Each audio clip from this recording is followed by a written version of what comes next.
Hello there, and welcome to Thank the Maker, a podcast about heroes, princesses, scoundrels, hokey religions, ancient weapons, and all things Star Wars. I'm Adam Russell.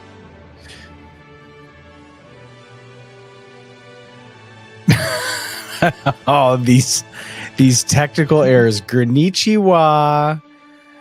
It's Mike Forster. This is what happens when you live in California and your landlord decides to pull Hey, do you hear me? Yes, we do now. I don't know if the timing is off, though. You look good to me. Well, you look good to us, just like as a person. Yeah, he looks good. I'd rather look worse than have good Wi-Fi connection. Hey, that wasn't bad just now. No delay. So, Right, okay, Nick, we'll tell the people about your woes. And at first, actually, I should say konbanwa, technically. Hello at night. Yes. Good evening. Konbanwa. Well, while I was in the UK, my landlord wanted to save $15 on his Wi-Fi and switched from AT&T to Verizon, and it's not hardwired. It's literally like a 5G wireless router. So I'm basically using a cell phone that is pinging off a 5G tower with the rest of every other Verizon user right now who's probably watching White Lotus. You know, even though I'm hardwired to the 5G router, it's not going so well. So, yeah. Well, spent a couple hours on the phone trying to figure that out in the last week. Like I said, reference Eddie Murphy's Tyrone Green. Images by Tyrone Green. It's a classic SNL skit. It really has a solution. And it's spelled Cill. My landlord. Just look at Google. Well, I'm going to do a lot of nodding and hand gestures, just in case. Sure, that's good. Yeah, we can work with that. Do you want me to raise my hand, maybe? What if I raise my hand? Yes. When I want to talk. Okay, I'll do that. Yes, in the front row with the red hat. Go ahead. Yes, there he is. Hi, Nick. The representative from the Associated Press. Question? No. All right. We're talking about Star Wars Celebration because it is exactly to the day 1 month away. Am I wrong? We are within a month of going to Japan. Adam, you have been multiple times. Nick and I have never been. This is super exciting for us. And I think for a lot of reasons besides just being Star Wars Celebration, I think when a lot of people were deciding what to do for this trip, right? And there was a lot of people going, should we go? Should we not go? There's so many great cons at this point that have like, I don't know, I want to say Con-a-kit, where you've got people who have, said WonderCon is going to be my group. And then there's people who go to C2E2 religiously. You have people for San Diego Comic-Con. So Star Wars Celebration being quite far away from most Americans, I think was definitely people were going, if we're going to do it, we're going to do it. And I'm glad that we did it a week before rather than a week after. But I certainly know people who are doing both weeks, which seems like the thing I probably should have done. Regardless, we're very close. What do they So do for close. work? If they have all that money and time, that 2 weeks. I don't think they play in a band. I'll tell you that. And I can also say they probably don't work at a college. One of those things when you're in a band, you get time, you don't get money. Yeah, exactly. Yeah. Exactly. Well, you get time, but you're not on your own time. You're on the company's time. Right. You're on call, in a way. Company time. Regardless, there is a stacked set of things to do in Japan. And we hope this episode serves as an opportunity for us to share our excitement for some of these things, our mega excitement for others. And we're going to go through this list and hopefully give you a little bit of inspiration of how to plan your trip if you're going to be there. And we look forward to sharing some more news as we get closer with our dear friend, Ryan Key, who also got to drop his own news. Well, kind of. Kind of. Well, he was forced to drop news. The Yellow Card Boys. It happens. I should say at the top of this, we're going to talk. I didn't even mention this to you guys, but I think this is probably the way to do it. Let's talk in the after show segment, the bonus segment for patrons, about a patron meetup at the con and kind of organize that with the patrons after the show. So if you are not a patron, you want to be you're going to be in Japan, you want to hang out with us, maybe we'll do a private recording of an episode, even just a short one, even just like in the lobby or in a hallway somewhere. We'll do one with the patrons, and it'll be a good time. I've been to a live recording of a podcast before. It's super fun. Yeah. So patreon.com/thinktomakerpod to get access to that. All right, let's get into it. Let's get into it. One of you guys, I'm going to go through the list of panels because I have slides and everything. One of you guys want to go through the celebrity guests, the confirmed appearances that you can get photo ops and all the good stuff? Nick, you want to do this because I know that you're hankering to read something. Check. Does this work? I'm going to start every time I talk like that. No, can you hear me now? That's the Verizon thing. You got to hit them with it. The answer is... I could hear you now, but 5 seconds too late. All right. Confirmed celebrity guests. Hayden Christensen, also known as Anakin Skywalker. They're getting him on a plane to Japan. Wild. Vanessa Marshall, the voice of Harrison Dula. Oscar Isaac, which obviously plays Poe Dameron, and we'll talk about a panel he's doing a little later on. Ahsoka, live action Ahsoka, Rosario Dawson, Ahmed Best, known as Jar Jar Binks, and also Kelleran Beck. We got John Knoll, who has won many Academy Awards for visual effects supervisor with Lucasfilm. Diego Luna, also known as Cassian Andor. Sam Witwer, who has done both Darth Maul and the voice of Starkiller. Mads Mikkelsen, who's Galen Erso. Alan Tudyk, who has, we know he's reprising his role as K2SO in Andor. Manny Jacinto from The Acolyte, played the Stranger. We got Daniel Logan, who was in Attack of the Clones as Boba Fett, and then reprised his role as Boba Fett in a bunch of animation. And then, of course, it wouldn't be a celebration without Anthony Daniels being snarky somewhere. You know him as C-3PO. And then we got Tamara Morrison, who's played just about every Fett that you can have on screen. You have the wonderful Doug Chang, who has a couple of panels, and he's executive design director of Lucasfilm. And then finally, we have the other Ahsoka, our buddy Ashley Eckstein. The OG, Ahsoka herself. And we have a feeling that there's going to be a couple more people that are going to show up. Maybe one that wears a cowboy hat, because I think the whole reason we're in Japan is because of him. So let's just say there could be a couple more people. Yeah. Right. You know what I mean? Let's not go too heavy into the rumors, but let's just say there's a couple people. Well, all these guests that'll probably be there. Yeah, all these guests in this list are doing photo ops and autograph sessions, and or like panels with their name in the title. Yeah. Right. So you would assume, Favreau and Filoni and Kathleen Kennedy and all the higher ups will be there for the main panels, which we'll get into shortly. Right. Are you guys trying to? I know we did. All of us did at least a few last time. You guys trying to get photo ops or autographs this time? I would do Hayden, possibly. Yeah. I mean, my ultimate white whale is Hamill, which it's hard for him to do. I never expect him to go to Japan, but hopefully at some point in my life I could do a photo op with Mark Hamill. I think that would be amazing. From my experience, the autographs, as underwhelming as they are, I think are actually the better way to get to say something to them. And I don't know if people are considering like this is my first celebration or whatever.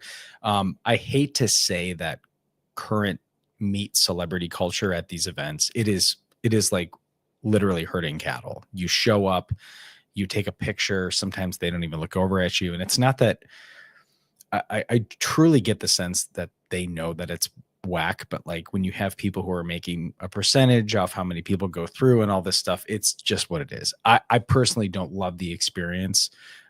We ended up doing a couple fun ones at Celebration in Anaheim. I think we did one together with Ashley and James Arnold Taylor and Matt Lanter. And I remember it was, even though we know Ashley, it still felt like she was like, "Oh, hey, my gosh, it's so great to see you." And all of a sudden, like, some handler comes over. He's like, "You guys gotta go. We gotta go." I remember just being like, all right. It's like you're meeting it's like you're in the TSA line and your friend walks by. Yeah, 100%. Like That's a great way to put it. Oh, I gotta see you later. It's like twofold why. It's like twofold why it's that way too, because I know they probably don't want to be there all day, but they also don't want to keep the hundreds, if not thousands of people waiting too, Right. so it does have to be quick. If everyone got to tell, Hayden Christensen their life story, we'd probably have 50 people do it as opposed to like 500, Right. And Nick, this is Oscar Isaac's first convention, I think, right? Yeah. And yeah, the price tag. Let's make him regret it. I'm gonna beat his ass. Nick, so you and I, we've done a ton of meet and greets and signings and everything in our years as band members. I can't think of, unless you have some other example, nothing's longer than like a Warped Tour signing at, I don't even remember what the last, I remember the Samsung and Singular Live Lounge. That would be like a couple hours sometimes if no one was behind your band. Because they're free, that's the thing. It's like you just wait, when you're having to pay upwards of like a couple of $100 for some of these, it definitely weeds out a lot of people who can and can't afford. But yeah, those Warped Tour ones were insane because they were just free. If people wanted to wait 2 hours to meet you, you were there for 2 hours. It was a lot. Yeah, and 119 degrees every day. So, but I mean, generally speaking, like we will do, I don't know, like what is a VIP for you guys? Between sound check and the meet and greet and the photos, we spend like an hour. Yeah, we do. Yeah, I mean, we've done a lot of different things post-COVID. Like this is the first. This tour upcoming is the first time we've done true like meet and greets the way we did pre-COVID. But we have like 3 different tiers. Like we have one where people get in, get some swag, watch us sound check, take like a group photo, and then leave. And then there's a secondary tier of like, I think we capped it at like 30 or 40 per show, where that's the actual meet and greet that like we used to do. Like we're shaking hands and talking to people and taking pictures. And then there's one even on top of that, which is only like 4 a show, where you get to like watch from stage. So yeah, we have different tiers. And this is all a long way to say, this is nothing compared to what all these folks do at these conventions, the time they put in. So I can forgive anyone for any attitude, or someone could tell me to stick my autograph in my ass, and I'd be like, dude, I'm sorry, it's a long day. I love it. I love the show. See you later. So if anyone out there has a less than perfect experience, just keep that in mind. Yeah, and I think too, you go back and forth between understanding that people spent thousands of dollars to go to a different country because of this franchise, and that there is that balance between, like in a place like Anaheim, where literally the celebrities are also staying in the same hotel and they're walking through the same lobby. And I haven't heard of anything be over the top, but certainly at some point, if you see Dave or you see John walk through, say hi.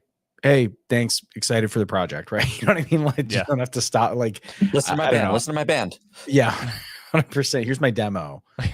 We're handing out demo CDs. That's what we're gonna do. Absolutely right. With 10 episodes of Thank the Maker on a compact disc. It's great. It's all, you're gonna love it. You're gonna love it. You never heard perspectives like this.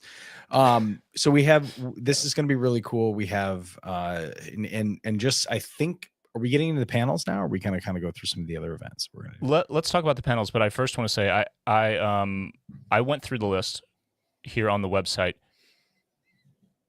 Confirmed, everyone in this list is doing some kind of meet and greet, photo op, or autograph. I think I might do the at the table autograph with Manny Jacinto. Sure. Yeah, I mean, I'm like my wife and I are huge fans of The Good Place. Sure. I thought it was should I amazing. make him an ID card? Should I do that? Yes. Yeah. Dude, what I want to get, if anyone has the Stranger helmet that's like done and ready that they want to sell me, that they can ship me right this second so I can paint it up like a Jacksonville Jags football helmet. Nice. I will buy it from you. Yeah. I'm not joking. Message me on Instagram.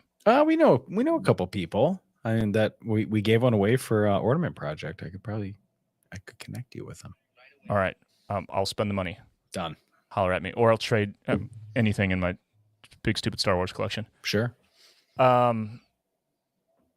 Speaking of that, should we save it till the end, or should we say something right now for folks in case they bail about LA Strikes Back? Yeah, let's just do that. Absolutely. Okay. Yep. This coming Sunday Mm-hmm. is the day of the auction. We have a lot of amazing things that we're auctioning, raffling off. I will be posting soon the base that I'm going to be giving away. I'm also giving away these shoes right here, these Sperry shoes that are beautiful. These will be a raffle item probably, right? The R2 and 3PO Sperry slip-ons. Yeah. I've worn these like twice. They're pretty rare and still crispy. They smell great. Yeah. I would feel bad getting rid of these in any other way because a good friend of mine that I worked with gave these to me as a gift, and they're just too nice to wear. So I'd rather them go for a good cause. Yeah. And then also these two from Celebration 4 in LA in 2007. These Macquarie concept art figures. Yeah, those are great. Those are awesome. So handful of things, and we've got some other music-related things. Ashi from Beartooth is going to give away a Star Wars shirt, some picks, and some strings. Love it. Dion from Amberlin, strings, a drum head signed by the whole band. Mm-hmm. Nick, what do you got? Got anything? Speaking of footwear, I don't know that I could really.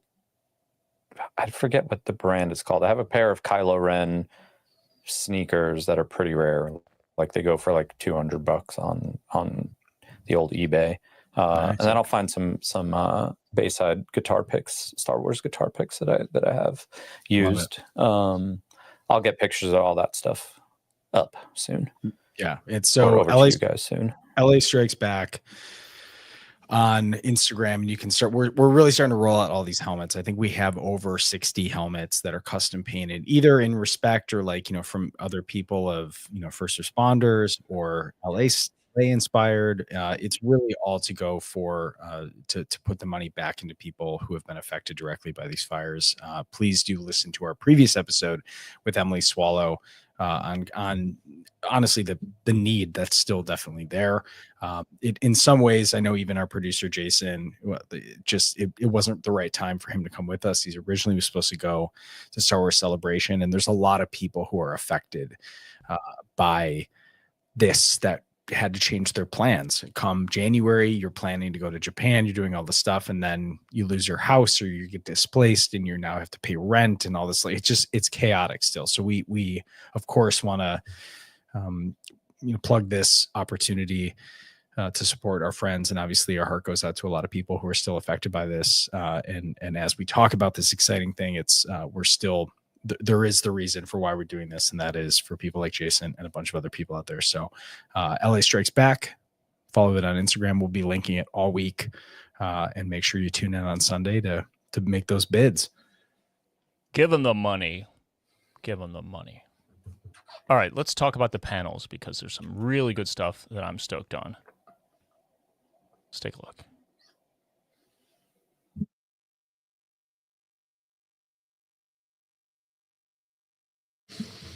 Oh, yeah. Oh, yeah. So we've got badge pickup starts on Wednesday, right? So there's, for a lot of people who are trying to figure out, let's see, we lost Adam there for a second. I think he got muted. Talk to me, Goose. Uh-oh. Oh, hi, it's me. Just coming back. There he is. There he is. You got Verizon too? Sponsored by it's singular. T-Mobile. Yeah, absolutely. So if people can pick up their badges starting on Wednesday, you can head right over to the convention center and grab those, which I think I'll probably do. I'm at least excited about it because we get, the badge art is absolutely incredible this year. There's early access to the Celebration store. I have a feeling I'm going to buy a lot of art, and this is quite frankly terrifying for me because I have a problem buying art anyways, let alone if there's a local Japanese artist that's making amazing Star Wars art. I am buying that. So got to do what you got to do. You got to do what you got to do. Well, let's get into the panels. These start early. Do one of you guys want to, as I'm going through this, sort of take note of the ones we know we want to go to? Because we do all have VIP passes, the four of us. So we have access to all the panels, and we're going to have to prioritize. So starting Friday morning, 9 a.m., the first one, Baki Maku Hyperlane, droid racing, fun stuff for kids or whoever. Mm-hmm. Fun stuff for kids to watch, fun stuff for adults who build droids. Put it that way. And then 9:30, Collector Social on the Collector stage. Anyone know what that is? Is that literally just a hangout? Someone kind of intros it on stage? I don't know, because there is a Hasbro one, right? Right. Yeah. So I wonder if this is just showing off. Like, this would almost be like a Rancho Obi-Wan type thing, you know, like just showing off cool collectibles. Right. Is Steve going to be there? Did he say? He is. Yeah, I believe so. So there is also a part of, for people who have never been to Celebration before, there are multiple stages actually similar to Warp Tour, right? So you can kind of pick what stages and what, where you want to go. And then they have different sizes of stages. So you have some of like, they've broken it out pretty well. I think there's a good establishment of like, these are fans who are hosting these smaller panels, and you kind of go up in tiers from there all the way up on, I think, until what's the Celebration stage is the biggest one, or the Galaxy stage, or whatever that is.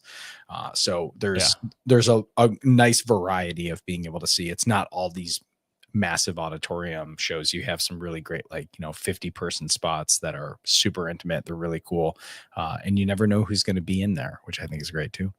And we'll see coming up in some of the later ones, you'll see the same thing listed on multiple stages, because they broadcast from the main sort of panel auditoriums to, I think, the main stage in the sort of the center of Celebration always gets a broadcast. They have a few big screens around the top, and then they have, I don't know if we know for sure this time, that they tend to have overflow rooms, so the smaller auditoriums for the big panels and trailers and things like that. You can sit in a big auditorium like you're at the panel, but it's just a giant screen, which is how I think most of us have seen the things. Yeah.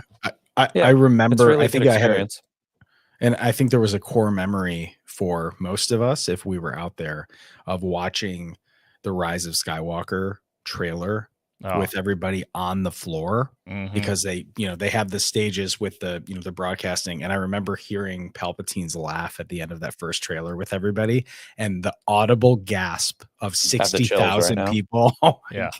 I have the chills just thinking about it. Oh, so good. I cried so hard, like the meme of the guy with the vein coming out of his head. That was me next to our buddy Kurt. All right, moving on to the 10 o'clock hour on Friday, living your Star Wars story in the theme parks. I said story. Mm-hmm. On the fan stage, that's at 10. Also at 10, opening greeting and fan club introductions on the Galactic Senate stage. So 10 is really when it kicks off, truly. Right. Also at 10, the Mandalorian and Grogu on the Celebration stage. And then that's streaming to the Galaxy stage and the Twin Sun stage. So that's all happening at 10. I don't know who is not going to be watching that. Like, I want to go to this theme parks thing, but no way I'm not. Like, we're not going to skip this other panel. Right? Yeah, and like, how aren't Favreau and Filoni going to be there, and Kathleen Kennedy? Absolutely, absolutely. So that's a tough go. If you're a smaller panel and they're like, "Hey, congratulations, you got 10-15." You're like, "Sick, that's great." There's be a ton of people there, and they're like, "It's also during when we bring Adam Driver back out to be at Kylo Ren." You'd be like, "Oh, right, okay, cool. Sounds good." The Adam Driver's scream from Marriage Story will be at the end of the trailer instead of Palpatine's laugh. Right, exactly. On the HoloNet news stage, who's the boss? It's a podcast. Well played. Well played. It's a podcast. So, did they sponsor a stage? Did that podcast sponsor a whole ass stage? No, I think HoloNet. The HoloNet news stage is for podcasts and media guests, I believe. But there is a podcast called HoloNet News. Yeah, Nick, you and I are asking the same thing, probably, right? Yeah. Because there's one called the HoloNet News Podcast, right? No, I'm unsure of that. Yeah. Who's the Boss is another podcast. Okay. Yeah, that's what I'm thinking. Like, that's probably just their time slot to record something. Yeah, exactly. It's an actual podcast from laughingplace.com. So it's pretty good. And I think the HoloNet news stage is just for podcasts who are doing like live recordings. You know what? Yeah. You may have just said this while I was reading. HoloNet News 2008 was an official Star Wars podcast on StarWars.com that started as a broadcast detailing the events of the Clone Wars. Yeah. HoloNet News. Okay. So the news stage is for live show recordings. I just don't think we applied to be a podcast. We did not. I mean, honestly, like this time, because we have the VIP passes and we can see the panels, last time we were trying to do so much stuff. Mm-hmm. It was like stressful. I'm stoked this time to just go chill and watch. Agreed. And then, and we'll get into it. We have a lot of friends who are going to be hosting different panels too, which I think is great. So 10:15, while these other panels are going on, the 501st Legion, bad guys doing good, past, present, and future. Bummer that we're going to miss that. Big bummer. No, a lot of friends in that one. 10:30 a.m. Star Wars TV ads through the years. That sounds fun. Yep. Is Sonfield going to be at this 501st thing during this? I wouldn't be shocked if he was. Generally they're really cool. They're kind of stories of different people how they got involved, and it's usually a lot of our Legion Command people who host it. And I know that there's going to be a big emphasis on our Japanese garrison that's going to be there. And so it should be super cool. But if you're ever considering joining the 501st Legion, those are great panels to go to, because it just kind of, I want to say, like, smooths out the idea of being like, wow, am I really about to spend $2,000 on a costume? And there's 75 people in a room being like, yes, and that's not even that much money. Yeah, it gets wild.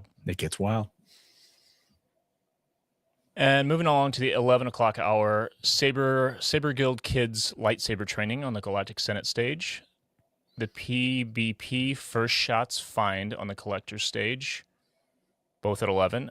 And then 11:30, Dark Side for Life, why the bad guys are so impactful and just way cooler on the fan stage. Yeah, I like it. And they wear the cool clothes. Also at 11:30, Explore the Force on the HoloNet news stage. Nudes stage. And then the Hasbro Star Wars panel on the Twin Sun stage at 11:30. Nick, you'll probably want to be there, right? Yeah, but I mean, Mandalorian Grogu's going to wrap up by then. I mean, I assume it's only an hour, right? But yeah. Go and panel the panels. Nick, as someone who has gone in and out of collecting, as I look over at this Skeleton Crew Neo Black series I have, what would you be interested? Are you just at this point just like, I like knowing that more toys are coming out, as much as I'm not like desperately trying to collect them anymore? I like looking. I like looking. I don't know what honestly, the only thing I could think of that I've been waiting for, I guess 5 years now, they've made like very little Rise of Skywalker, like Black series. So I'm still waiting for that. That would be like the only thing that I could think of that they haven't made. There's probably a couple of odds and ends from the Mandalorian that they could make. They do milk that a lot though. But yeah, from the Rise of Skywalker, have they done? They never made a new Finn. They never made a new Oscar Isaac. Right. What else? Is there a Zori Bliss? Is there a Babu Frick? There is a Zori Bliss. Bliss. Yeah. There is I a don't know Babu if did they ever make a new Palpatine? That's ridiculous if they haven't. I don't know if they did. That would be the red cloak. Even like Ben Solo. They have not made Ben Solo. Like put that. Dude. You have the face made already. Like just stick him in that sweater, and it would be like one of the highest selling figures they have probably ever had. Yeah, there's a lot missing from Rise of Skywalker. With the black shirt and he actually bends backwards and does this. Yeah. And also like Bulio. Win the war, right? Like we could use that. Yeah. And I think that there's also, we also are approaching just being with how ridiculous manufacturing timelines are now. There is a very, we're at a year away from the production schedule for the 50th anniversary of A New Hope. I know that there's a new land speeder coming out in the vintage collection. Yeah, I don't know. But I'm with you, Nick. I like looking. I think it's cool. If I see something that's really cool, I might buy it. That's how I Do it. started. I Right. started with, I'm just going to buy the stuff I like. Then I became a total completionist. And they're between switching, I've said this a million times on the podcast, between them switching boxes back and forth and then getting so heavy into stormtroopers and clone troopers and things that were like face characters, because I assume it's just cheaper to reuse Right. molds and all that. It's like, I didn't want to quit, but you guys have made me want to quit. Plus, yeah, let's raise the price while we're at it, like just Right. like everything else in the world. I'm like, this is like the perfect storm of me not collecting anymore. So yeah. I like to look though. Yeah. All right. Let's both go if we can go. The noon hour, 12 p.m. Ahsoka's Underworld, mythology, folklore, fairy tales, and Joseph Campbell on the university stage. I would Very love cool. to see this. Mm-hmm. Also at noon, Lucasfilm Publishing, Manga Mania on the Galaxy stage, if anyone's into comic books and Japanese comic books. Women of Star Wars, costuming across the galaxy. That would be another great one to see on the Galactic Senate stage. And then at 12:30, Star Wars coins and medallions on the collector's stage. Are there a lot of officially licensed Star Wars coins? What would this be? I assume it's probably different things that have come with action figures throughout the years. Sometimes there are official collectibles, and they probably do like pins and all that kind of stuff too. Yeah. There's been a lot of between theme parks and Disney and all. I mean, there's a, I think that's what's really cool about the collector's stage is every time you think you've seen it all, you go to one of these places and you're like, yo, these people are into collecting. Yeah. Moving into the afternoon here, we're starting to get into the meat of it. 1 p.m. Here we on go. the celebration stage, Light and Magic, a glimpse into the magic of season 2. Got to be there. Right? That was There's no awesome. conflict. There's so much stuff. Okay. And Right. also at 1, Saber Guild Choices, Galactic Senate stage. Then on the Twin Sun stage, screening of Star Wars Visions, The Duel, and The Pit. The Pit!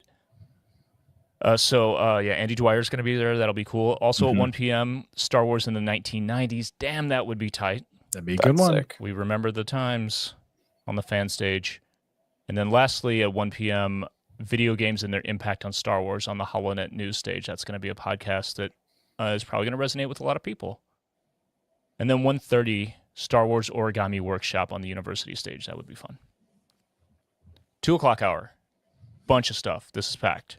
1, 2, 3, 4, 5 things, all starting at 2 o'clock. Another droid racing thing at the Bachimaku Hyperlane. And the Lucasfilm Publishing panel on the Galaxy stage, Stories from a Galaxy Far, Far Away. Mando Merck's Costume Club, This Is Our Way on the Galaxy Galactic Senate stage. The Saber Guild Kids Lightsaber Training again.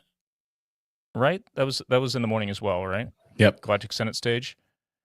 And lastly at 2 p.m., Very Origin of Japanese Collectibles, 1978. That would be awesome to see. Yeah, that would be awesome. So, meaning Japanese collectible, like obviously like Star Wars focused, but I would assume there's going to be some other history of toys and manufacturing and designing in Japan. I would assume, right? I would assume so. A broader thing. Yeah, that's got to be a. Sounds beautiful. I'd love to go see that. 2:30 p.m. the Elenina podcast on the HoloNet news stage. Also, One Galaxy, the costume fan groups on the fan stage. And telling stories across cultures, Star Wars, and Japan on the Twin Suns stage. That will probably be pretty good too. Yeah. 3 o'clock. Here we go. More costumes on the Galactic Senate stage. How cosplay changed my life. That's a good one. Yeah, I bet we got a lot of people that would vibe with that. But I will, I think, more likely be at the university stage for midichlorians and Alliance of Science, Mythology, and Magic at 3 p.m.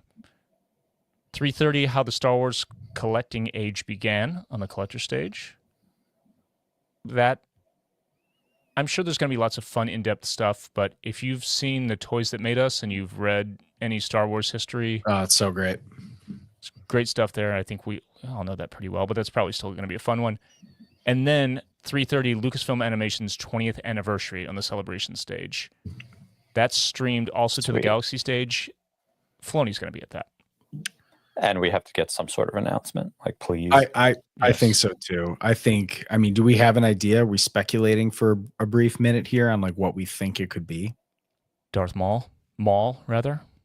Or Darth Maul also. Oh, nice, Garth Maul. I'm with you on that. I think we're gonna get some. You know, I've heard a lot of people say we need to leave the clones. We have to get out of the Fall of the Republic. Do it. I don't know. I mean, it's a good question. I think that there's certainly a lot of I'm personally not against the idea of an animated post Return of the Jedi. I'm interested in that. There's so much, like, there's so much we could do post Return of the Jedi, in between sequels, like in between, like if there are comic books and novels of all of this stuff, like in between the original trilogy, in between every trilogy, there are so many stories they could tell with animation. If this is just like cost effective and keeps things going, and honestly has a good track record, you know, like where would we be without the Clone Wars being what it was? You know, like you have that whole crew just pump out, like all of that stuff. It just enriched so much of like what we all like. It's like, just get that whole crew to make the sequel trilogy more full, you know, like do a Rey thing, do a Luke after Jedi, like all of that stuff. It would be so, not to say it would be simple, but like that's home run for everybody. Because like whatever the viewing audience is has to be worth the amount of money that it costs, because it's less than live action, right? Yeah, and there are so many stories waiting there to be told. Number one, because there's a span of time that has only been lightly touched by comics and novels, but also all of the opportunities that they missed for sequels, as you know, Lucasfilm was changing hands, and you know, leading up to it, what Lucas was doing with his time. There are other stories of younger versions of, you know, the original trilogy heroes that George and Filoni probably talked about. Filoni, you know what I mean? That dude, his head is full of all the stuff that George told him about.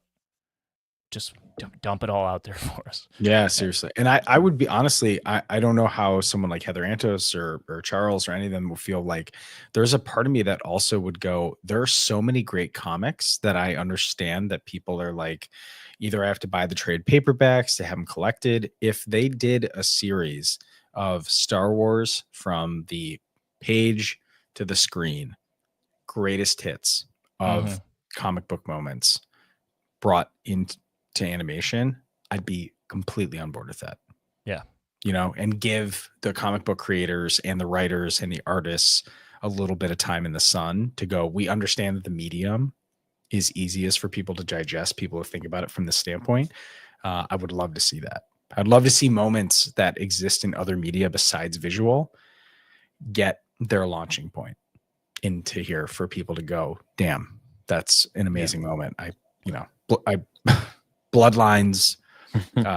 There's so many things that would be amazing. So I'm with you. Doesn't it seem like we kind of got that with like Tales of the Empire, Tales of the Jedi? You know, it's like at this point, you don't even necessarily have to tell this long story. It's like you're telling a beat in a movie, a beat in a show, like a beat in a novel. I mean, like a beat in a comic book. Like you make these like 8-minute, 15-minute, whatever they are, sections of a story. Yeah. And it's like, it's all right there. You just animate what is already there, like what's already a story somewhere else. It seems simple. Is there enough room for a Tales of the Sith, or was Tales of the Empire kind of just enough of that? You know what I mean? Or would that be a reason to make a Maul only series? Get what I'm saying? Yeah. Because Tales of the Empire was really, it gave us a bunch of Sith stuff. Do you remember that post I made on Hondo that was like Tales of the Mandalorians, Tales of, you remember that? Like, it was interesting to see what people really gravitated towards. Maybe I'll share that again tonight, but like, it was interesting to see what people really gravitated towards in regards of like, I want to know more about this, or, you know, Tales of the Droids, or Tales of whatever those things are that people were like, Tell us about that. Like, I bet you there's a whole audience that would actually be okay with just staying on Tatooine and figuring out what's up with the Boonta Eve, like a Fast and Furious style. Like, it's just a race show, you know. I remember in the Bad Batch, those episodes were really fun. The racing episodes, you know. Yeah. So I don't know. It'd be interesting to see. That said, I'm still down to see the actual Clone Uprising post Bad Batch. So down for all of it. Moving on to the 4:00 hour on Friday.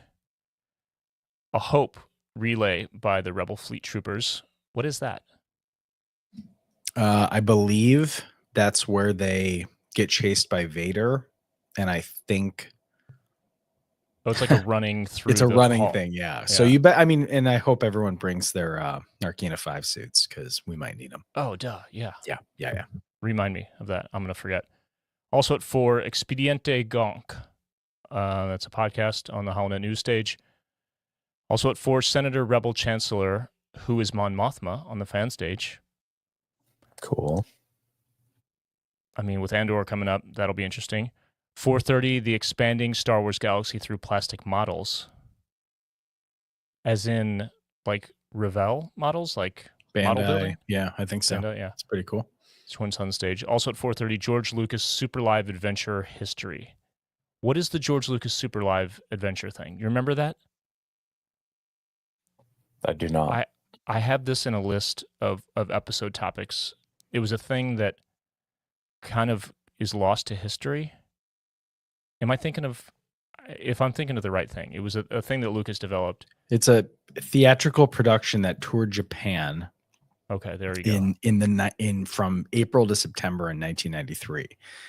It was an independent narrative of its own, the show that told the story of a young girl who is pursued for a magical wand she possesses through several of Lucasfilm's movie franchises, including Star Wars, Indiana Jones, Willow, American Graffiti, and Tucker, the Man in His Dreams. So it seems like it was one of George's ideas to fill some time and maybe see what could come of it.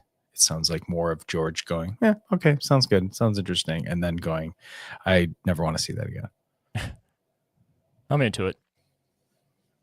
5 p.m. wrapping up the day.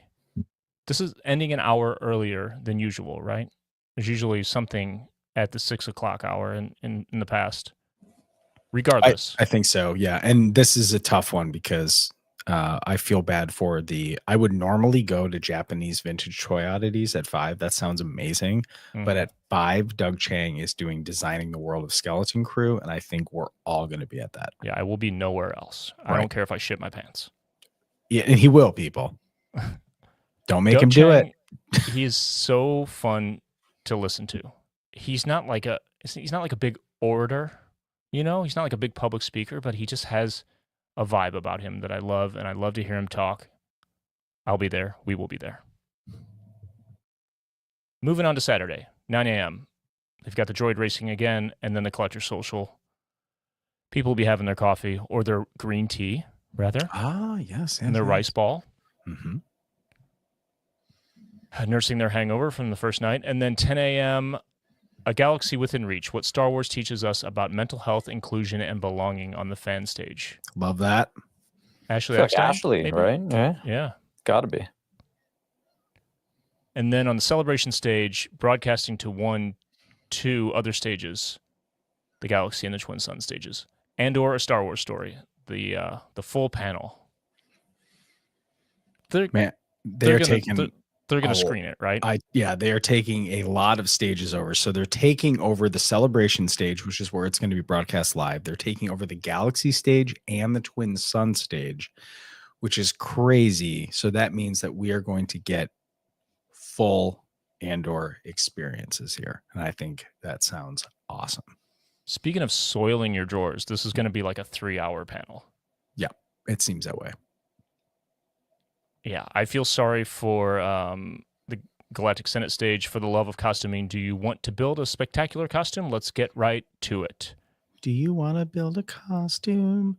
And then our buddy Brandon from Talking Bay 94 is doing Star Wars interviews, which Brandon's show, if you haven't heard Talking Bay 94, Brandon was on for our poster episode. We talked about the best posters in Star Wars. And he only talks to people who are officially related to Star Wars in some ways. So he's got a great show. It's some of the episodes are just small. They're great little digestible sound bites.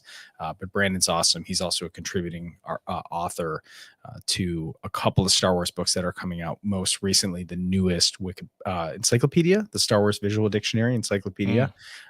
So he's great. I look forward to hanging with him. And then at 10:30, we have the story of the faithful Wookiees, Ewoks, and droids on the university stage. So that is a proper Saturday kickoff. Is that one an actual? Are they referencing a book or something there? That's what Am I crazy? crazy? Thought too. I think I have that. Is there somewhere. like a children's book or like a short story or something called The Faithful Wookiee? Right? I think you're right, dude. And I or animated like cartoon. No, it was an anime. Yeah. It was a golden book, but I think it was also one of the animated the animated shorts, the Saturday morning cartoon style. That's like Ewoks and all that. All right, moving on to the 11 o'clock hour. Homemade Star Wars crafts, tips, and tricks on the collector stage at 11. Then the Saber Guild Kids lightsaber training again, Galactic Senate stage. 11:30, Star Wars Geek Girl, a podcast on the HoloNet news stage. And then the Star Wars-inspired Shadow Puppets at 11:30. So a very light 11 o'clock hour because it has to be Andor related. They're leaving time. I would say so. I don't think that we're going to get the viewing of Andor. I feel like all of us, right, we're agreeing because I think Light and Magic comes out. What are the dates of the celebration? I don't know what's going on. 18th, 19th, 20th. When does Light and Magic come out? The 18th. The 18th. Okay, so I don't know if they're going to do showings, but also does an Andor drop at the same time? Andor drops the 20. What would that date be? The 22nd? Right. So realistically, if they do the same thing, they showed certain people on whatever it was, Friday night or Saturday night, they let people see Obi-Wan early. Remember that? Yes. Yeah. So I have a feeling they'll do the same thing. You've got all the actors there. It just makes sense. Okay, Grarrock B in the patron chat. The story of the faithful Wookiee is the Boba Fett cartoon from the holiday special.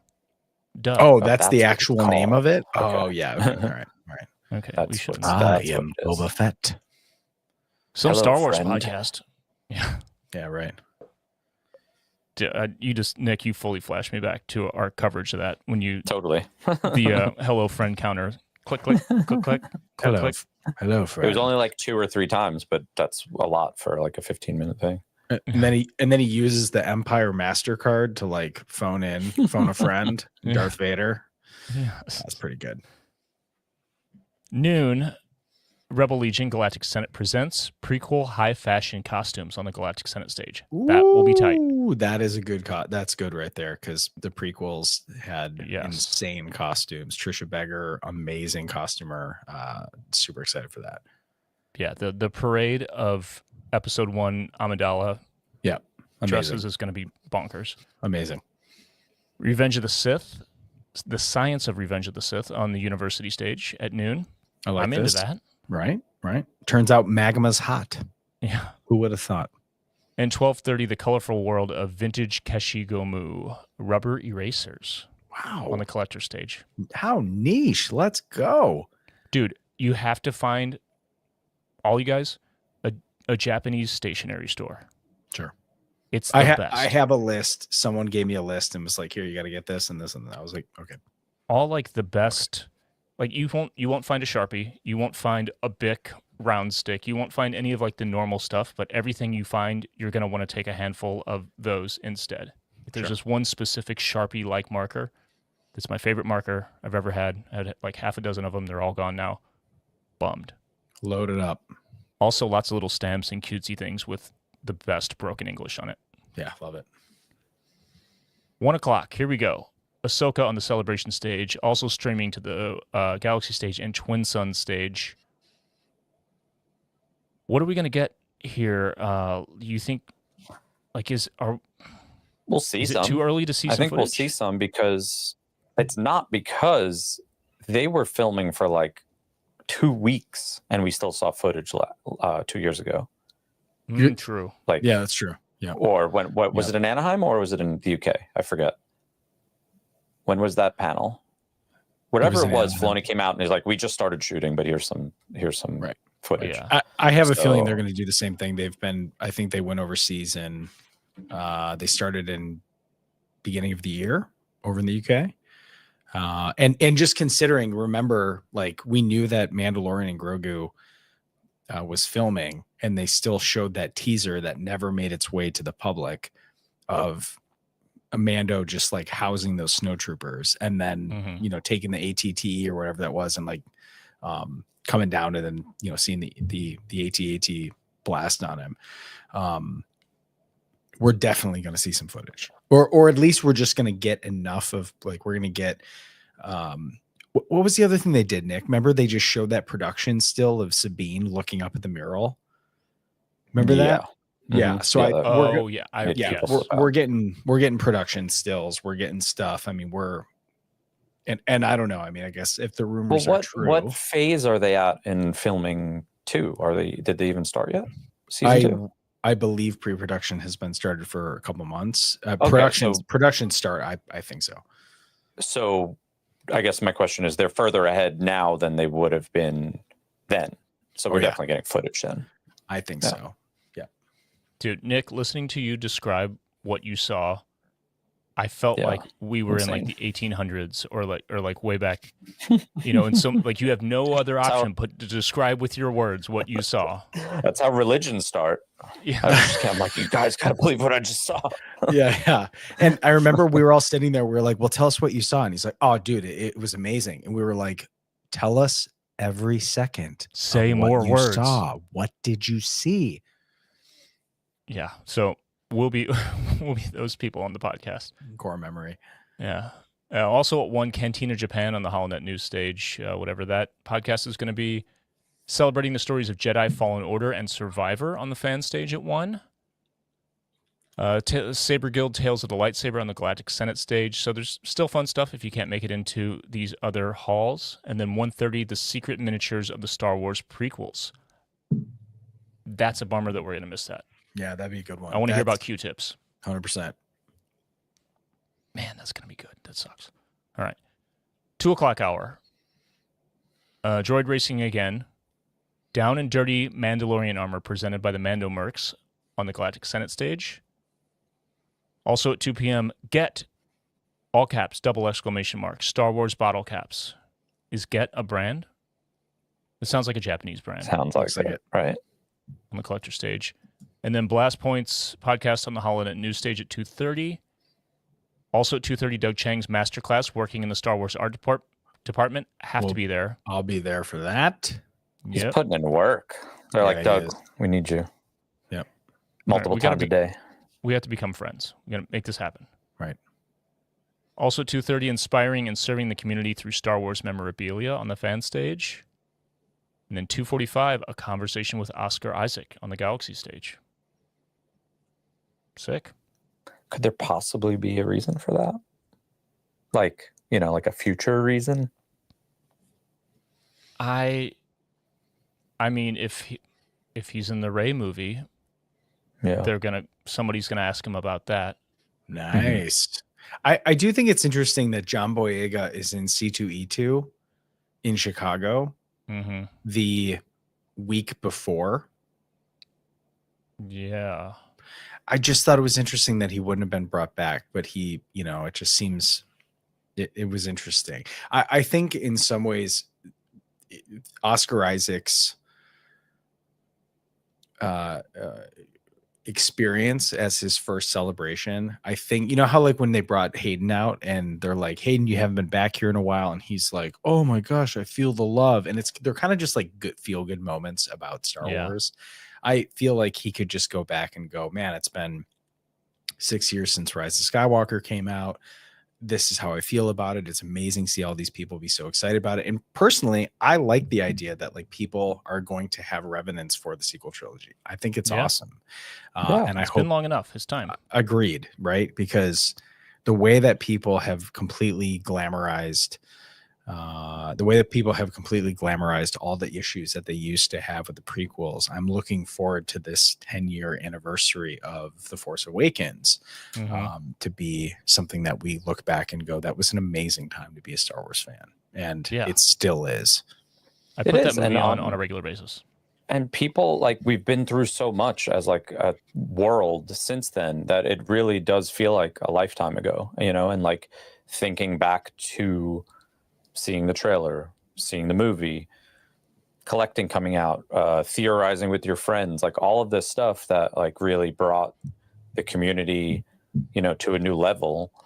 Like that was only 10 years ago, but it was a lifetime ago considering like all we've been through, you know? So like to, you know, the way we all perceive time at this point because of the internet and because of things being so instant, like a decade is a long time ago. Yeah. Yeah, for sure.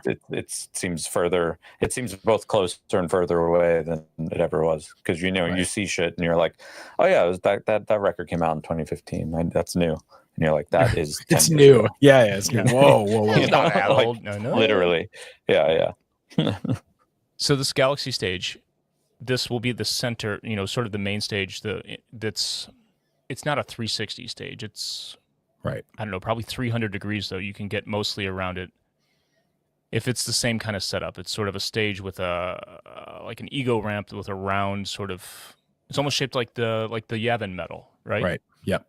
Yeah. And it's usually a couch, and you know, it's like the you know, the big moment, the this is where the fun begins moment of Hayden. Yes. That's this stage. So it's pretty. It's not a panel. It's a pretty casual conversation kind of vibe. Yeah. So that'll be fun. 3 o'clock hour, Saber Guild lightsaber training again for kids, Star Wars art and design, education, and more on the university stage. That could be cool. And Galactic Toy Story on the collector stage at 3:30, and also at 3:30 a screening of the Siege of Mandalore on the celebration stage. That would be cool to see on a big screen. What stinks about this in some ways is like, Adam, I think you and I are going to go see Doug Chang. Yeah, 100%.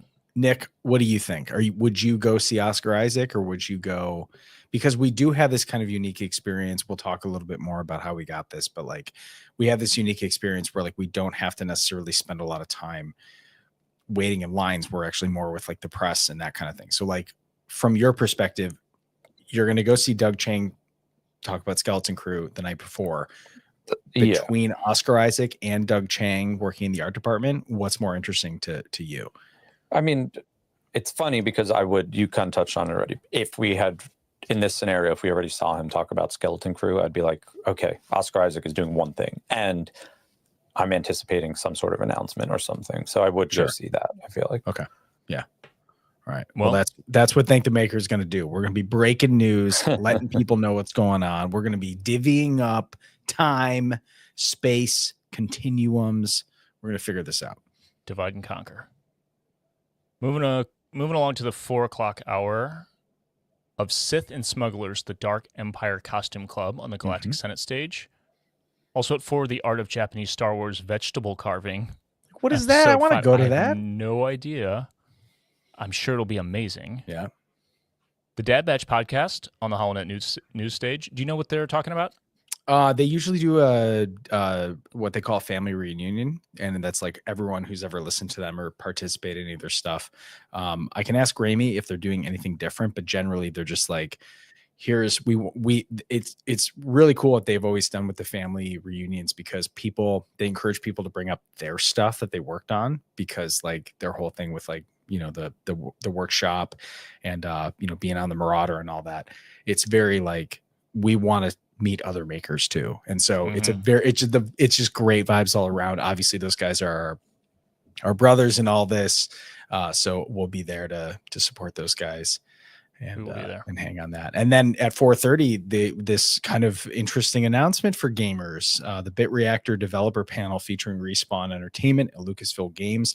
I think this is the comments, please do talk about this in the comments, but I believe this is almost like a Star Wars strategy game. And so think of more like Command and Conquer, like a turn-based. Turn-based, yeah. Yeah. So for people who play more games than me, I don't think it's Final Fantasy style, like RPG style. I think it's more what would be considered Command and Conquer. Like Magic the Gathering, like a Yes. card game in video game form. Yes, exactly. And so, XCOM like. What is XCOM? Grorok B. What is that? What the heck is XCOM? Not X.com. Get out. Get out of here. And then Doom. Kevin's like, it's RTS. I'm like, guys, I don't know what these. I don't know what these mean. What are these things? You're making it worse. I'm trying so hard to play one video game. Do you know how long it's taking me to get through Outlaws? I got way too much work to do right now. But this is a big deal. I know that people are real-time strategy. Okay, so I think it is actually like in terms of you've got the Empire's coming in, you're leading the rebels, you got to figure out how to, lay out and win. So that's pretty cool. I mean, anytime we get more Star Wars games, I'm in. Like, I'll at least pick it up and check it out. So that's at 4:30, and then at the other 4:30 time slot, we got the cosplay showcase at the Twin Sun stage. And I think for a lot of people who really want to see how amazing some of these costumes are, it's just a reminder to walk through and check it out. There's some people who are really proud of their work, and some of it is absolutely incredible. All of it's amazing to me, to be honest. But it's a great way to show off some of those amazing pieces. And then at the last 4:30 panel on Saturday is Young Indy to Young Annie, how the Young Indiana Jones Chronicles paved the way for the Star Wars prequels. That is on the university stage. I think that will be pretty interesting too. I'd like to check that out. Man, I need to go back and revisit that. I've been watching Indiana Jones as like a background thing, as like a comfort thing to put on recently, and I'm fully back in the mode. It's great. Kingdom of the Crystal Skull. It's not as bad as you remember, man. It's a good movie. It's a great movie. I feel like there's a line in the sand of when it gets not great. I feel like it's like 3/4 of a great movie. Yeah. And then you're like, towards the end. The line in the sand is Shia LaBeouf swinging on vines. That's when it really is just like. That was the. It's literally that moment. I'm talking about a line in the sand, dude. Across this line, you do not, dude. Please. Because I remember watching that during COVID and being like, when I watched it during COVID, I'm like, I remember not liking this movie, and it's pretty good. And then I was like, oh, there it is. Okay. And then they don't get it back after the swinging on the vines thing. So I was watching The Last Crusade yesterday. Spielberg and Lucas, when they get together, they're like two kids with ADHD that can't not come home with like skinned up knees and dog shit in their hair and stuff. Like they get so goofy when they do stuff together.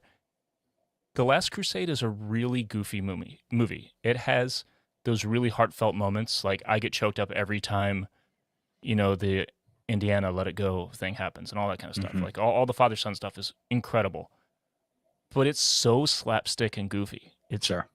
Go back and watch and just like keep track of how many absurd things happen right in a row, like a cartoon. Every chase is like a cartoon.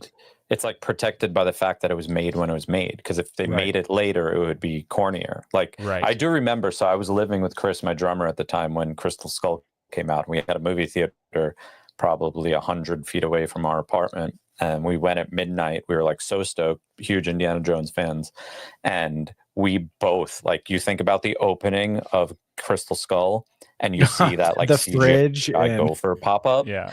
We both, but the gopher though, and it's like the first thing you see, we were like, oh no. And then it was just like from that point on, we're like, oh god, oh god, oh god. Yeah, the fridge. Oh my goodness. Yeah, so great. Good stuff. All right, moving along to the final hour of Saturday. Team Asia on the Galactic Senate stage. I have no idea what that's going to be. And then Vintage Japanese Diecast Delights on the collector's stage. Probably some really good stuff. That's awesome. I mean, Japanese toy culture is bonkers. Like, there's a toy store. I'm going to try to, it's going to be one of those things where I have to like stand in the spot in Shibuya and like look a direction and figure it out where it is. But there's an amazing like 3-story, 4-story. Yeah, Dion was just telling me about that. Yeah. Yeah, it's in every floor is like kind of a different department. It's so sick. There's a whole ass. Yeah, we'll talk about it later. Moving on to Sunday. Again, the early morning stuff. Bachi Maku Hyper Lane Droid Racing. Good Morning Tatooine making tracks on the HoloNet news stage. I don't know what that is.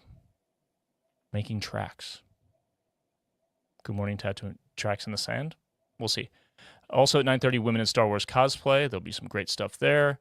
And 9:45, History in a Galaxy Far, Far Away on the University stage. That little X in the Good Morning Tatooine makes me think that's 2 different podcasts combining. Yeah, I agree with that. Oh, got it, yeah. Yep, I agree with that. Yeah. History in a Galaxy Far, Far Away, that could be interesting in terms of like almost like an academic kind of look back at the entire history of Star Wars in the universe. 10 a.m., bunch of stuff. 1, 2, 3, 4 things going on at the same time. First look Star Wars Visions Volume 3. Actually, that's one thing broadcast to 2 other stages. That's on the Celebration stage going to the Galaxy and Twin Sun stages. And then the Japanese garrison celebrating 25 years in the 501st Legion. That's going on at the same time on the Galactic Senate stage. 10:15, Galactic Academy Tennu Campus, Open Campus. Don't know what that is. Galactic Senate stage, immediately following the 501st thing. And then 10:30, featured JG member, Bandai model cover artist, Hidetaka Tenjin. That's pretty cool. On the Galactic Senate stage. Yeah, that's pretty cool. Model cover artist. Oh, so the covers of the boxes, the students, the artists. Yeah. No, that's awesome. They're generally like, amazing acrylic or oil paintings. They're awesome. And also at 10:30, I Am Your Father, vintage Star Wars toys versus Lego Star Wars on the collector stage. This really is like the Lego era. If you think about it, Nick, you're always talking about where the hell are the Black Series, this, that, they're missing all these things, but we get the wildest things from Lego. So Lego is showing up. Yeah. I forget if it was on this podcast or was talking to other people. Sorry, my brain is rotting. But like someone was giving the point that like Lego is like the only toy that actually always goes up in value. Like every single thing that you could get, like they're like never overproduced. They're like kind of always in demand. And if you buy it, it's like an actual investment. Like you could just sell it down the road for more money than you bought it for, which isn't like a guarantee with other toys or collectibles. Yeah, it's crazy how I will walk through Target and I will look. I'll always go down the Lego aisle, just see if there's anything there. And you're like, oh well, okay. Consistently the same things. Here's this. They got the Star Destroyer. As soon as it goes on sale, even $10 off, everything's gone. Yeah, it's incredible. And I look at it from a standpoint of being like, I just don't have space for it. That's the hardest part, right? And I know they have like collector shelves that have the tiers for the minifigs. My buddy Mike has an amazing Star Wars collection, and he's got a lot of the stuff in boxes. And then you just look at, like the value, the cost, if it was overseas or whatever. It's a whole culture that I'm terrified to get into, to be honest. There is a store that I just noticed here in St. Louis in Kirkwood, which is kind of an affluent neighborhood in St. Louis that has an old school strip, just like the main road that goes through all of St. Louis is a different name in Kirkwood. It's that kind of thing. It's like there's an old train track that goes through it and stuff. There's a minifig store and it's called The Minifig. And I drove by it the other day and there's a giant 4-foot tall something built. Like it's the kind of thing where like a non-official Lego store could only in a smaller city like St. Louis could only exist in a richer neighborhood. But it looks awesome. I want to go into it, even though I don't really mess with Legos. But yeah, it's a thing. It's a real thing. Yeah, there's definitely a minifig store here, and then normally at Comic Cons, I mean, they're probably at Celebration too, but at Comic Cons, you could just roll up to probably one of 2 or 3 giant displays of unofficial Lego minifigs, and they're like, you just pick 5 out of the like 1,000 that are on the table, all displayed for $10-15, and it like seems like a deal. You know, like I came home with like, oh, I'm gonna get White Robe, Ahsoka, Captain Rex, E.T., and Texas Chainsaw Massacre, and what else did I get? And Chopper, and it was like $15. You know, you're just like, oh, how could I not buy E.T.? You know, like look at it, it's so cool. Yeah. They have and they have like a lot of like, oh yeah, that's good. I like that one. Yeah, they have a lot of.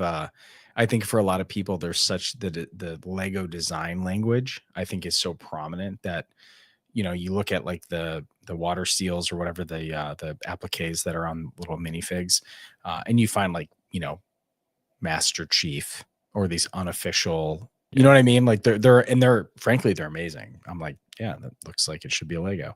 Yeah. 11 a.m. on Sunday, Friends of the Force on the HoloNet news stage. Padme's Closet cosplaying Star Wars royalty on the fan stage.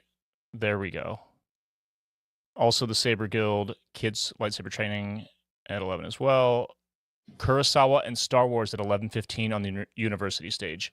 Yeah. Yes. But yes. But at 11:30, Disney Experience is building the galaxy with Walt Disney Imagineering. So we might have to. We're there. Yeah, we're torn. We're torn between that because I bet you that'll be awesome. And I think we'll probably get a little bit more of an insight as to what's happening with the future of Galaxy's Edge.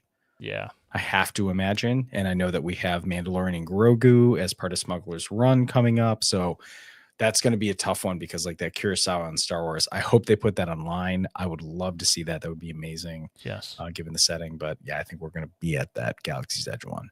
Is anyone from Disney that we know going to be there? Is Matt going to be there, Nick? Yeah, he is. Nice. Awesome. Right, we'll see. Do you think it is at all possible, and no one's really talking about this, that the Mandalorian Grogu is going to be like put in the Millennium Falcon and Smuggler's Run because the Millennium Falcon is in that movie? Is that just like an oversight that no one's talking about? That's a good question. I don't know. I don't know. Wow. Like it seems like they're just. It seems like from like we have a lack of faith in some planning that Disney does, and they're like, I don't know, just put Mandalorian, Grogu, and Millennium Falcon. But I'm like, could it actually be what like Chewbacca has it? You know, like I mean, when is or like who had it before Han Conja Club? Like, yeah, when does he lose Unger Plot? Yeah, like that's my ship. Yeah, but even before that, right? Like, right. I wonder if Mando like has some sort of mission or whatever, like that he's comes across the Millennium Falcon. I haven't seen anyone bring that up, and I'm surprised. Yeah, I'll be interested to see. I mean, we're all down. We'll be there, but God, I'd be so sick if it tied in. 11:45 from collecting to visual storytelling, Star Wars toy photography on the collector stage. That's an art in and of itself, toy photography. At noon, Droid Builders Building 101 getting started and building basics, Galactic Senate stage. This is also the time when ILM presents The Mandalorian and Beyond, behind the scenes of The Mandalorian, The Book of Boba Fett, Ahsoka, and more is happening on the Galaxy stage. I want to be there. Yeah, that's a good point, because between Jason and Brooke in the comments, Brooke said they interact with the Falcon in the ride, and the ride is happening basically simultaneously with the movie. Jason said if it's purely for marketing, it would be there earlier, which I actually agree with. So Nick, you might be onto something, buddy. You might be onto something. Because it comes out literally in May when the movie comes out, right? Can we confirm that Mando Grogu is coming out in May? I thought for some reason it was pushed to December. I think it was May. May of this year? No. 26. I was going to say, when does the ride thing happen? Same exact day. That's what Jason said. Yeah. So it must be in May then. Okay. Yeah, May 22nd. That's what Brooke said. So, I mean, Wait, the Smugglers Run thing is happening this May, and the movie's happening next May. No, next May. They're both May next May. 2026. Oh yeah, then it's got to be. It's got to be. Yeah. Okay. Oh, I thought the Smugglers Run thing was happening way sooner. Okay. They're gonna re-release the Millennium Falcon Lego and the Black Series Millennium Falcon with Mando and Grogu in it. God. Yeah, and then we need. They like playing with they're emptying the toy chest. You know, like that's what they've done for all 3 seasons of Mando. Like, you could afford to bring the Millennium Falcon back if you got movie money, right? Hey kid, it's definitely that kind of movie. Growrock B in the patron chat says Lando to Han to Gennis Duncan to the Irving boys to Unkar Plutt to Rey to Han to Rey. So yeah, there's some freaks in the middle there that Mando could come across, right? I don't know the timeline, but Gennis Duncan maybe. No, and Brooke just said the concept art for the ride shows both the Falcon and the Razor Crest at Cloud City. Well, how did I miss that? What?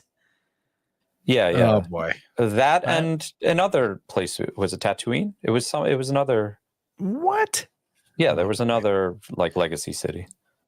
Oh, because they're. Oh yeah. I think we saw the Razor Crest was evident in the footage shown at D23, which we all remember, right? It was because that's why we all were like, wait a minute, the Razor Crest is back. So, yeah, there's something in there. But I remember thinking that makes sense then, because the concept art was kind of giving you the idea that like you weren't just going to go above Batuu and come back. It seems like they're kind of doing the Star Tours thing where they're introducing you to a couple more planets. So we might be onto something, people. Thank the maker. Look at this. Oh yeah, I've seen that. Oh yeah, that's right. There is the Razor Crest in the patron chat. Gosh, what is that? What is that? Lambda class shuttle right there. What? Wait, is that another YT freighter up? It looks like it. Top left. What is going on here? Or no, is that like a light cruiser like Moff Gideon's? Like Moff Gideon's, yeah. Interesting. With 2 TIE fighters coming up. Oh man. Yeah, with that profile, it's hard to say. What is happening? Oh my gosh. Okay. That's all right. Exciting. So after this, what do we got at 1:00 on Sunday? We have let's go back. Oh, at noon. We go. IL presents The Mandalorian Beyond, behind the scenes Mandalorian, the Book of Boba Fett, Ahsoka, and more. Okay. That's going to be the one to be at, because 12:30 is Around the World with Star Wars on the fan stage. Who knows? The Hyperlane droid racing thing again. Space Waffles on the HoloNet news stage. And Droids, Artificial Intelligence, and Sentience on the University stage at 12:45. Yeah, so that'd be a good one to see. I would want to catch that after the noon ILM panel. And then 1 p.m. That's pretty light, man. Saber Guild lightsaber training again. Star Wars Around the House on the collector stage. So waffle irons and stuff.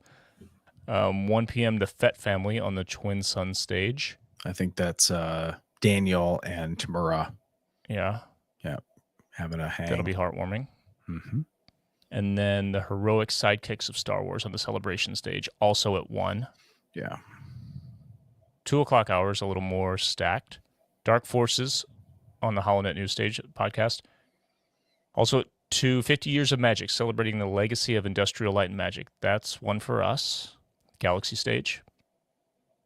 Carabas costumes on the fan stage, also at 2, and the Rebel Legion Medal of Bravery ceremony on the Galactic Senate stage. That would be cool to see, but not missing the ILM thing. That's for sure. And then a High Republic panel, an Ode to Starlight at 2:15 on the University stage, happening at the same time as a screening of the Star Wars Rebels finale on the Twin Sun stage, and Star Wars fragile items, especially ceramics, on the collector stage. So a lot crammed into the front of the 2:00 hour. Then 3:00, Sunday ends short. This is a short celebration. It is. Fan groups closing ceremony at 3 on the Galactic Senate stage. 3:30 closing ceremony live for Celebration Galaxy, Twin Suns, and Star Wars Celebration live stages. And then it streams everywhere. Yeah. Man, I hate that. I hate that feeling. Yeah. I see closing ceremony and I just immediately get sad. The 501st group photo, Kelly says, let's see. 501st group photo is also at 2 p.m. on Sunday. So that'll be pretty cool. Another note real quick, just so that we can kind of be a podcast that actually talks about this very briefly. Cosplay is a little different in Japan, despite us all thinking that cosplay is this big thing. A little frowned upon. Star Wars actually has a great thing on their Star Wars Celebration website about wearing costumes outside of the convention center. It's bulky costumes don't really work with a lot of their kind of mass transit. And so they kind of ask people, if you do plan on cosplaying, bring your cosplay in. You can rent a changing room. They have a coat room. They have all these things. And so if you're interested in cosplaying in something that's not very, very, very simple to wear, I plan on bringing my Imperial officer. I think that sounds like that's about as far as you can go. But if you're planning on, being a Wookiee, or you're going to, have a bunch of armor on, stormtroopers, stuff like that, don't bring it on the train.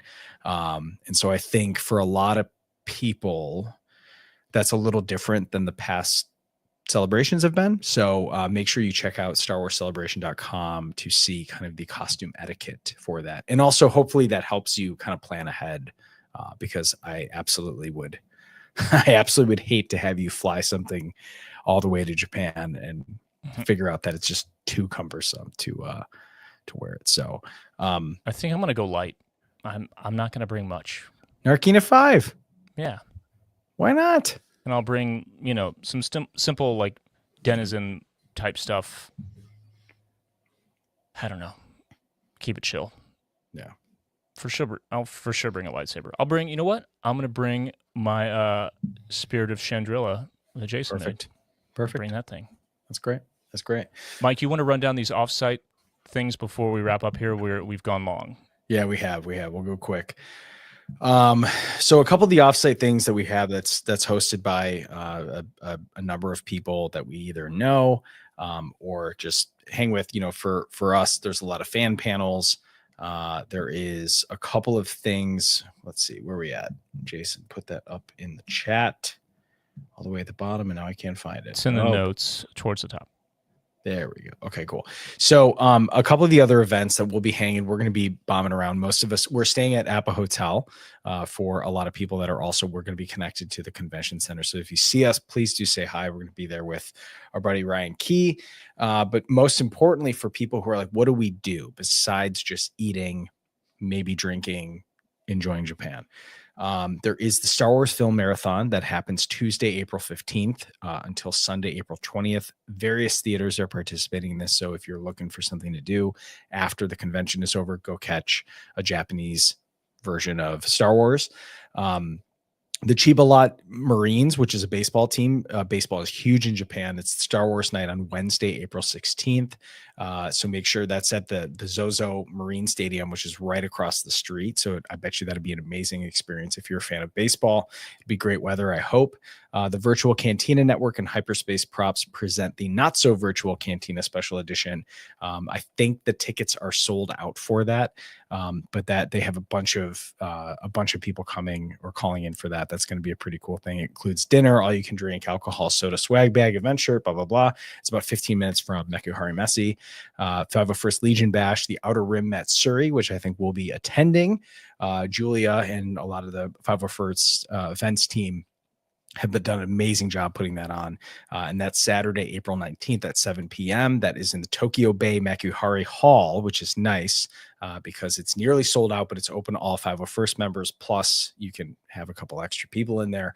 And then Star Wars Cinema Concerts, which are the actual, you're watching along, and then there's a live concert happening for the soundtrack. If a lot of people have seen those, they're incredible. Make sure you go see one.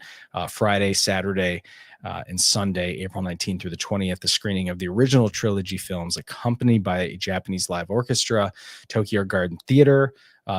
Tickets start at 14,000 yen for adults, and tickets are still available for that. So there is a ton of stuff to do. I think Nick and I are going to see the Nintendo Museum. We somehow got tickets to that, which is pretty cool, and bombing around for a lot of other I'm stuff. going to my second day, my first full day there. I'm going to an independent wrestling gig. It's called the company is called Noah, Noah. Yeah, I don't know. There are some New Japan Pro Wrestling gigs the same weekend as Celebration, and they're in Osaka, so that seems like pretty unlikely I'm going to get to do that. That's like the big Japanese wrestling company, though, so unfortunately I'm not going to be able to do that. But the Monday that we get there Sunday, I think, and that Monday night we got tickets to a smaller independent wrestling, because I love wrestling and so does Japan. Nice. That'd be great. Thanks for the invite. Appreciate that. We I will put all of this list and all these links to the Offsite stuff in the show notes, because there's a handful of stuff, and there's links for almost all of it. I just did the conversion. These Star Wars cinema concerts happening over the weekend, 14,000 yen. It's under $100. Yeah. So if you're spending money already, just do it. You're there. Or just party. Drink sake bombs until you can't stand. One of the two. Sure. Either way is fine. Right. And our buddies Roosevelt's are going to be there doing their celebration. We've got, look at both of you guys have the new shirts on. You've got the droid shirt on, Adam, and Nick, you got the lightsaber parts, which I love both those patterns. And then I'm they're great. doing my classic hoodie right here, which is my favorite hoodie. So Roosevelt's are going to be there. So make sure you go say hi to those guys.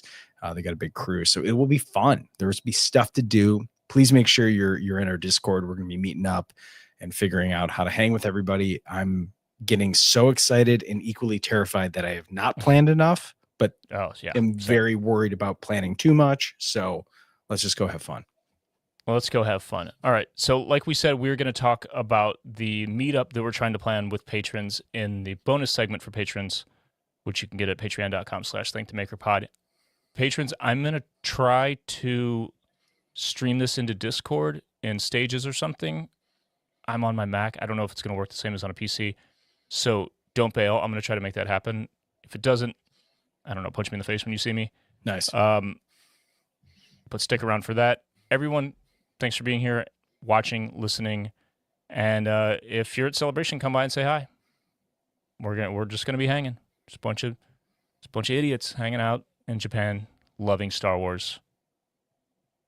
But we still have a month, so we'll see you a couple more times. We'll see you 3 more times on this podcast covering some cool stuff. We're going to have some cool guests. See you next week. Until then, may the Force be with you.